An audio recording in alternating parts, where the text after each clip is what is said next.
Помина половина година од пожарот во дискотеката Пулс во Кочани, но раните што ги остави таа ноќ се уште не се заздравени. Тоа не беше само несреќа, беше колективна траума што остави длабоки траги врз целото општество. Се повеќе луѓе бараат психолошка поддршка. Оние кои ја преживеа трагедијата, особено младите, како и оние кои загубија блиски, се уште се борат со болката и стравот. Нестабилноста, несигурноста и чувството дека ништо повеќе не е исто, се почесто се појавуваат како симптоми на посттрауматски стрес, анксиозност и депресија. Се обраќаат директно кај нас, имаат или не само директно, се препорачува регионално да биде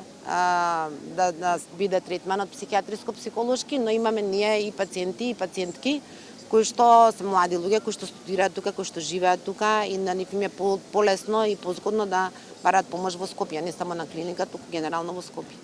Младите генерално се посвесни за менталното здравје и се грижат многу повеќе отколку во минатото, велат лекарите, и сметаат дека во ова време на оттуѓено живење на секаде треба да се вратиме на суштината, а тоа е заедништвото и можноста да се помогнеме еден на друг. Семејството, локалната заедница и професионалците, секако ние треба да бидеме достапни и да се сетиме дека сослушувањето, разговорот, достапноста и бивањето сега и тука за луѓето кои што се во криза е лечевен фактор и фактор кој што може да допринесе за надминување на кризата. Фондот за здравствено осигурување за прв пат ја вклучи менталната здравствена состојба како дел од превентивните прегледи кај матичните лекари. Тие ќе имаат задача да опфатат дел од осигурениците и навреме да препознаат можни ментални нарушувања. Ова е важен чекор кон подобра грижа за менталното здравје во примарната здравствена заштита.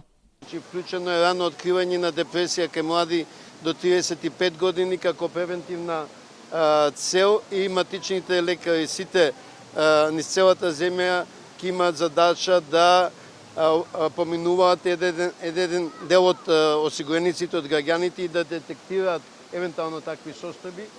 Под мотото пристап до услуги за ментално здравје при итни и кризни состојби денеска на градскиот плоштад Македонија се одбележа светскиот ден на менталното здравје.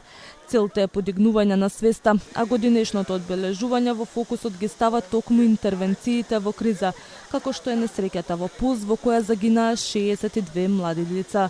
Пораки за заедништво и поддршка денеска испратија и граѓаните.